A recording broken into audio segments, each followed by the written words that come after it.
everyone, and welcome to your Boise State Newsline. I'm Peter Rawlis. And I'm Samantha Harding.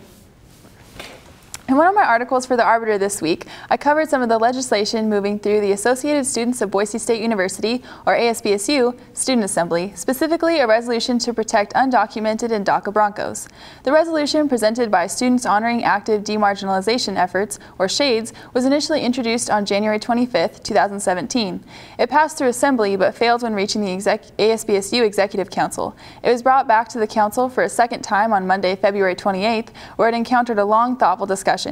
3 members were in favor, 3 voted against, and 1 abstained, leaving ASBSU President Rebecca Kopp to break the tie and pass the resolution.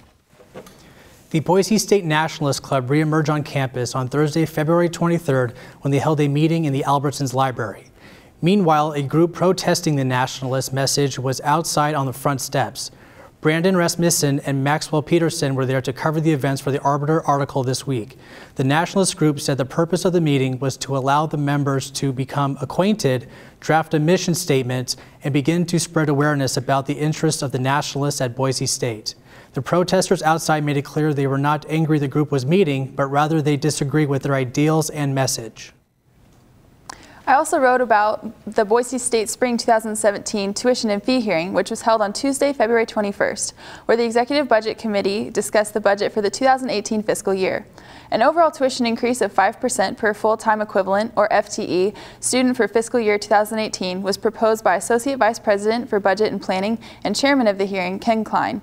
Klein also presented a facilities fee increase of $40 per FTE student per semester to add to the pooled fundings for debt services on new and existing campus buildings. Other departments also presented their rationale for fee increase proposals to be considered by the Executive Budget Committee. The full recording of the hearing can be found on UTP's YouTube channel. And we are now joined by our on-site reporter, Brittany Hasses. How are you doing? I'm good. How are you guys doing? Good. Just fine. Yeah, so over the weekend I visited with some of the homeless community in downtown Boise. Yeah, let's take a look. Most of us drive past them every day, but often they go unnoticed. It's the homeless community of Boise. I spoke with a couple of these people to find out what they did before they became homeless and to find out some of the struggles that they face on a daily basis. Before I became disabled in a car wreck, I was an LPN working for the State Hospital North. I used to own a house out in Emmett.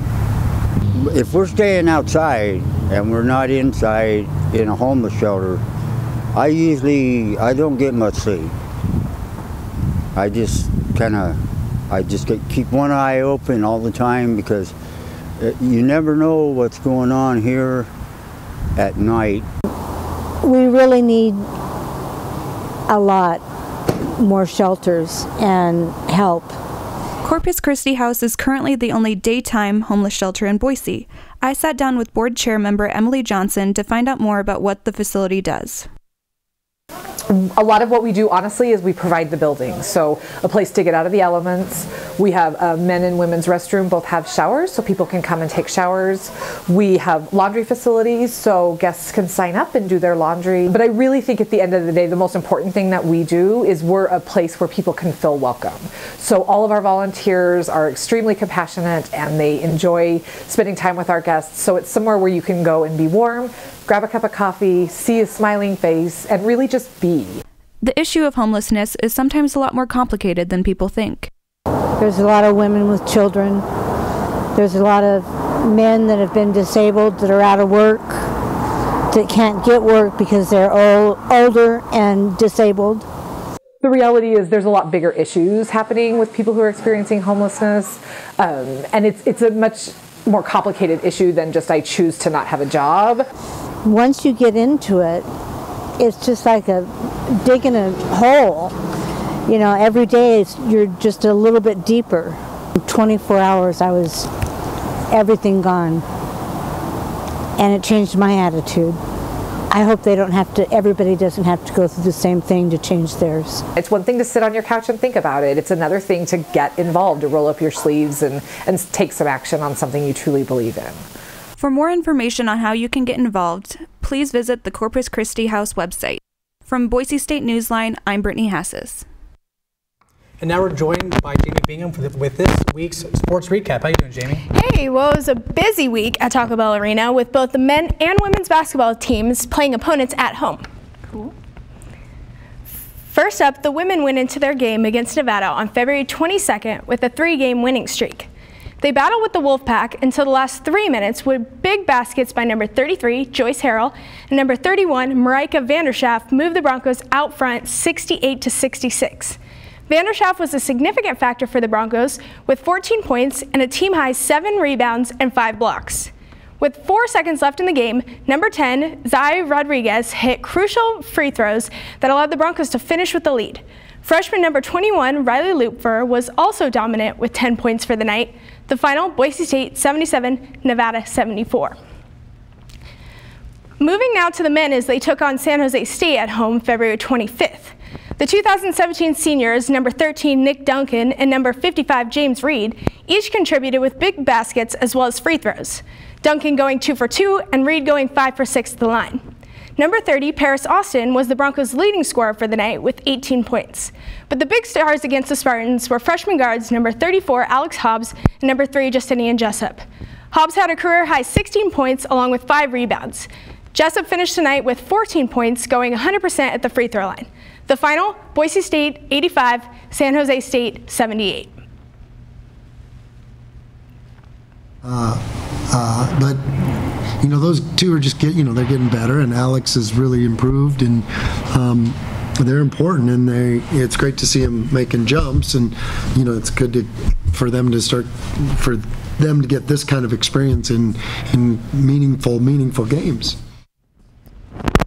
In addition, post their game against Nevada, the women traveled to San Jose State and added another win to their now 5-game winning streak. This game against the Spartans was the Broncos' 20th win this season and places them in 4th place in the Mountain West. Other sports news this week includes wins by men's and women's tennis, women's softball, and along with men's golf winning the Del Walker Intercollegiate Tournament, claiming its first title since 2013. For more sports highlights and press conferences with players and coaches, check out Broncos Sports Hub on our YouTube channel, Boise State UTP. Thanks, Jamie. Now we're going to go to Megan with this week's weather forecast. Thanks, guys. This week's forecast is brought to you by theweatherchannel.com. Starting on Thursday, we're going to see some clouds with a high of 47 and a low of 31. On Friday, it's going to be cloudy again with a high of 50 and a low of 38. On Saturday and Sunday, we're going to see some rain with a high of 52 and a low of 30. On Monday, it's going to be partly cloudy with a high of 49 and a low of 37. On Tuesday and Wednesday, March 8th, it's going to be a high of 52 and a low of 36. That's it for this week's weather. Sun, sleet, or snow? I'm Megan Gibson. I'll keep you in the know. Back to you guys. Thanks, Megan. Well, that's all the news we have for you today. For all these stories and more, be sure to pick up a copy of The Arbiter anywhere on campus or visit them online. From all of us here at your Boise State Newsline, I'm Peter Rawlis. And I'm Samantha Harding. Thank you for watching, and we'll see you next time.